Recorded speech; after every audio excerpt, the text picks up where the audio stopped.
So you've landed on today's video because you want to know exactly how you can use a green screen in Final Cut Pro, and I'm going to show you exactly how to do so. Now obviously goes without saying, but you are going to need a green screen. You can pick this up from Amazon, they do it pretty cheaply. I'll actually go ahead and find the green screen that you can go and buy from Amazon and leave the link below. And you're also going to need a Mac computer that's running Final Cut Pro X. And if you're anything like me, you're going to need a cup of tea.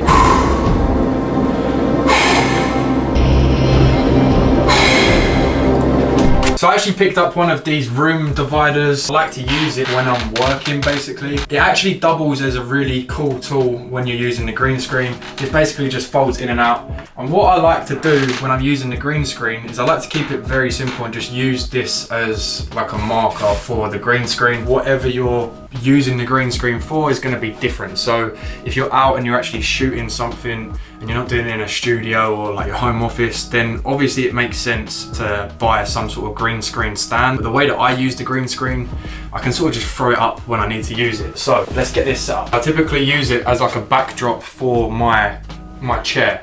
Right, so if I'm doing a screen recording or if I'm filming something and just want a green background, I'll typically be sitting in a chair. If not, I use my blind from my I use the blind from my window, and I'll just tie the top of the green screen to it and then tie the other side of the green screen to something else. Typically a tripod, because then you can level it up to where you want it. But for today's example, I'm just going to show you how to use this because I want to keep this very simple as well, right? It's not as complicated as you could initially thought. And I've got my desk in front of me. Let's just pull this round.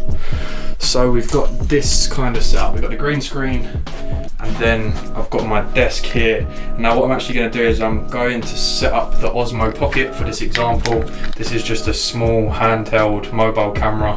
Very, very good product. I'll leave the link for this in the description as well. It cost me about £350, and honestly sometimes makes me consider replacing the DSLR because this is like 4K. It's got a gimbal included in the camera itself, and it fits in your pocket, so you haven't got to lug around a big setup like this. But yeah, for today's example, I'm just gonna literally leave this camera set up as it is so you guys can watch along as we film it. Right, so get this all set up. We're gonna shoot your footage. So if that stays where it is, take a seat, set up your camera, and you're just going to ensure, you haven't even got to ensure this to be honest, but obviously it's sort of like a rule of thumb. Let's just set this up, spin this round, and we've got it. Okay, cool. So now we've got me in front of the thing. I'm just going to hit record so we can pull this up same time. Yes guys, what is going on? We're just shooting a video for a green screen tutorial, and yeah, we've got the motion capture going on, so it's really good. And you're just going to shoot your footage, and I can see on my screen here that the green screen fills up my background completely. So once you're done with your footage, obviously hit stop, and we're going to import this footage into Final Cut, and now I'm going to show you how you can actually apply the green screen effect and some of the ways that you can change the background by doing so. Make a new project as you normally would, and let's just call this green screen test. So you've got your new project, you just want to import that green screen footage, and you can see I've actually already imported it. So I'm just going to drag this onto my timeline. Now it's very, very simple. Once you've got the green screen attached, all we're going to do is come to the right hand side. We're going to find key in, and we're going to drag the keyer on top. Sounds like IKEA. Drag the keyer on top of your footage, and you can see straight away it's actually added a black background behind me. And what you can do is you can go to something like Pixel Bay, you know, Unsplash, those type of websites that have got uncopyrighted pictures that you can use in the background, or if you want to use videos, then you can do that as well. What I'm going to do is I'm just going to drag, let's just drag this picture of some dollar bills onto the back. So all you want to do is drag it underneath. So you can see here, if I just open this up, we're going to drag this all the way underneath our footage, drag it all the way to the end of the footage. And what you can do, a little tip, is drag it past, bring the playhead up to where you stop the video. Look at my face. Click on the one underneath and just hit Command and B, and it will split the clip. and then I can delete that clip behind. And you can see that I just need to drag it out a little bit further, and it should automatically snap to the right place. Okay, cool. So looking at this as a whole, you can see that there's a little bits of changes that I may need to make. And it's pretty simple, because all this is doing is putting the green screen on the back of this image. So on the back, I want to make this background image a little bit bigger, for one, which I'm going to do like so. You can see that's now filling up all of the platforms. So what you now want to do is just scroll all the way to the left. And you can see the only thing that really causes a bit of the issue, yes guys, what is going on? We're just shooting a video, is this part of the green screen on the right hand side. Now a way that you can get around this is you can literally come to this footage at the top, hit crop, and then crop out that side of the footage, because really you only need, oh, why is it not going? Oh my god, what happened there? You just want to literally drag this bit, and if you struggle, because I actually do struggle quite a lot to get to this point to crop it, look, there you go, look.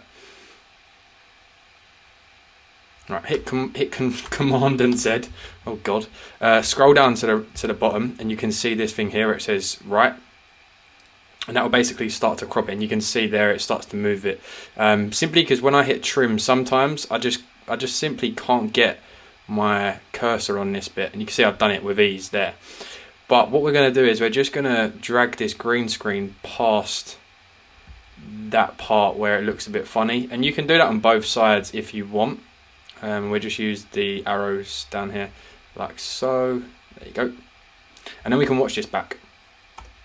yes guys, what is going on? We're just shooting a video for a green screen tutorial, and yeah, we've got the motion. So you can see on the right hand side that I actually start to disappear a little bit when I take this out because of my hand. So you can just drag that back a little bit, and it is going to be trial and error, guys. You're going to have to test what works, what doesn't work. And the thing is with a green screen is lighting will have a big impact on the final product. So do consider the lighting. Obviously that was just a test, and you know, for what I'm using it for what you guys are probably using it for, that is going to be absolutely fine. But if you're continuously using it and it's more like a professional studio vibe, then of course play around with different lights, play around with different filters, play around with how far you are from the green screen as well. So you see, like before, I was literally right in front of the green screen, so the green screen was right behind me, so any light on me is gonna not hit the green screen behind me as well. So play around with that, play around with the distance, how close you are to the green screen, play around with the lights, play around with the camera, you know, the focus as well on the camera, I've felt has a little bit to play with it. But if we watch this back now. Yes guys, what is going on? We're just shooting a video for a green screen tutorial, and yeah, we've got the motion capture going on, so it's really good. And you're just going to shoot your footage, and I can see on my screen here that the green screen fills. So look, you can see the point where I put my hands out. Watch here, look, that my hands cut out. The green screen fills up my background completely. So that's only on the result of me doing that crop. So if you was doing something like that and you really didn't want that to be the case, that it was cropping out your arms and stuff like that, then you can obviously just leave this as it was, you know, because it's not bad how it is at all. It's just where there's a bit of the crease in the green screen. Scroll back down, come to the crop, and just come off of the crop for the left and the right. Bring that out, watch that back. I'm just going to shoot your footage, and I can see on my screen here that the green screen fills up my background completely. So once you're done with your footage, obviously hit my face then. Right, and that's it, guys. Like, that shows how simple it can be. And obviously if you don't want to use a picture, you can go ahead and use a video. Let's find a relevant video to use. Not even relevant, let's find any type of video. I know I've got some drone stuff in this one. Let's drag this drone footage behind this, just as an example. Yes guys, what is going on? We're just shooting a video for a... That drone is literally coming from the floor, so let's go from like here. Yes guys, what is going on? We're just shooting a video for a green screen tutorial, and yeah, we've got the motion capture going on, so it's really good. And you can see the only reason that these lines started to move was because I started moving, and the action track on the Osmo Pocket was moving and following me. So obviously if you're just using a normal camera, then you're not going to have that. And probably when you're using a green screen, you should take the motion tracking off anyway, because there was no reason for the camera to be tracking me really. And you're just going to shoot your footage, and I can see on my screen here that the green screen fills up my background completely. That's cool, that's perfect. And of course, if you wanted to use it for a different case, if you literally wanted to use it to design inside of Final Cut, this is something that is always good. You can literally come onto the back, and this is something I used in one of my most recent videos. I'm going to put this up here, but something I've done in one of my most recent videos is I've done like a to-do list. So let's say that I was doing like a to-do list on here, and I wanted to sort of animate the to-do list. You can use a generator below, and then what we could do is we could actually manipulate this footage of me. So let's say hit transform on the first frame, and then you want to hit this keyframe tool, and we're going to use the right arrow on the keyboard to go forward a couple of frames. So I'm just going to go forward like 5 keyframes. So 1, 2, 3, 4, 5. Let's just do an extra 5. 1, 2, 3, 4, 5. Then what we're going to do is we're going to come here onto the right hand side where the inspector is, and we're going to use this scale slider, and we're just going to scale me right down to like here. And then if we watch this back, yes guys, what is going on? You'll see that I get smaller, and obviously that's a bit extreme. Yes guys, how small that gets. But if we go back to the beginning, this is just sort of like my process and how I sort of think about things as I'm doing them as well, right? So let's hit crop on this, and let's just crop it past those lines which we was talking about before, because now we're going to be small and we're going to be in the corner. So let's sort of do that. Yes guys, what is going on? And then I could basically start to add my to-do list on here.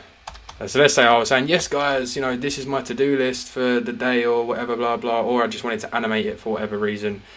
This is a good way that you can basically start to do this. And let's just write up here, show black. Let's just write to-do list.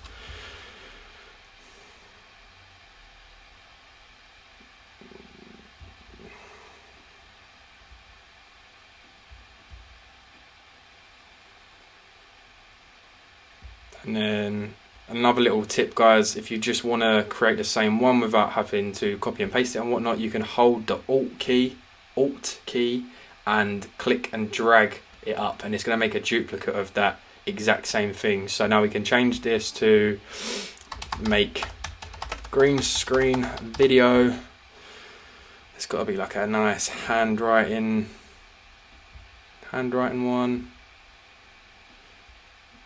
Yeah, lovely. Make green screen video, and then let's just do the same thing. So Alt and drag it up. Make sure these are together. Drag this one down, and for the sake of it, let's just change this to like edit YouTube video. I don't really like that font, to be honest, but it is what it is. And then what you can do is you can actually bring this in at a bit of a delay. So just drag this over like so.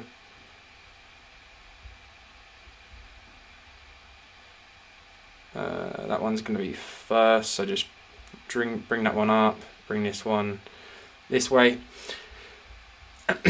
And a little bit of sound design just to finish it up. Let's just get a pop. I think there's the balloon plop. And another little tip, guys, is when you're looking at footage in this in this part here, before you actually drag it onto your timeline, you can use the I and O keys to basically shortcut what you're getting out of that clip. So for example, you can see this pop sound effect. You can see that I'm gonna grab this clip, but it's gonna bring everything on there. But visually, we can see from the audio frames that although you're gonna drag that whole audio clip onto your timeline, it's only playing the sound throughout a certain point of the video of the audio clip. So if I click here, for example, and then hit I, you can see that it changes it. So that's my in, and then if I click here, that's my out. And then what I can do is I can drag this onto my timeline. Whereas before, if you just drag this whole balloon clip onto it, then it's gonna bring everything, and then it's sort of pointless because I only really care about the actual effect I'm putting on, right? So now what I'm gonna do is I'm gonna just grab where it comes up to the to-do list, and we're just going to push this balloon pop right on that timer, right on that playhead, sorry, where it's going to then basically play exactly on that point. And now what we're going to do is we're just going to do the exact same thing for the next one. So use the playhead, we're going to click onto this one, hit the Alt key, the Option key, drag it over, and we're going to do the exact same thing. Just push that right on where that basically comes up. Same thing again, push straight onto the next one, scroll in a little bit just to tally everything up, and now we can use the Command and minus key to come back out, see all of our project, watch that back. Yes guys, what is going on? We're just shooting a video for a green screen tutorial, and yeah, we've got the... and that could be it. That could be all of our whiteboard stuff gone, so we could just click on everything again and hit the Command B. That's going to split everything, and we're just going to get rid of this extra bit on the right hand side, and we're going to go down to the bottom and hit Command B again. That's still in line with what we just cut, right? So we're going to hit back, and now you can see what we're going to do here. We're just going to hit the transform key, and we're going to add another keyframe here. 1, 2, 3, scroll in a couple of keyframes, and now we're going to scale this back up to where it was originally, or you can change it to whatever, but let's just put this here just to show you some of the ways that you can use this. So yes guys, what is going on? We're just shooting a video for a green screen tutorial, and yeah, we've got the motion capture going on, so that way, like, we're bringing something in, so we're actually utilizing the green screen, making use of it. Oh, look at that, that's Inception. But yeah, guys, that's how you do it. That's pretty simple. There's a very, very easy way of doing the green screen. Obviously, there is a lot of complex ways that you can use a green screen.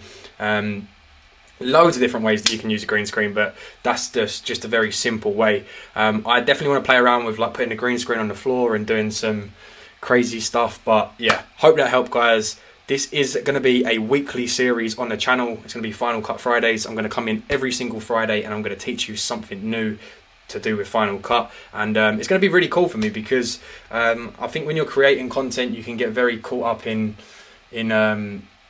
just creating the content. But when you're actually looking at it from a theory point of view and thinking, okay, how can I make this better? What tools can I use? What effects can I use in Final Cut? Or, you know, I haven't used this effect in a while, which is true for me. Like, I know how to do tons and tons of stuff, but when you're making videos, sometimes you're just focused on getting the project done. So it's sort of like, okay, but if you're going out of your way to do effects, then I'm quite excited to see some of the stuff I'll be creating. So yeah, guys, hope you enjoyed it. I'm going to see you in the next one. Take care. Leave something below. Leave me your favourite sandwich in the comments below. I'm dying to know. Mine is a chicken and bacon sandwich. I'm going to pin that as the comment as well, right? Chicken and bacon sandwich. So anyone that doesn't watch it to this point are going to be like, what is this geezer talking about? Alright, take care, guys. I'm going to see you in the next one. Peace.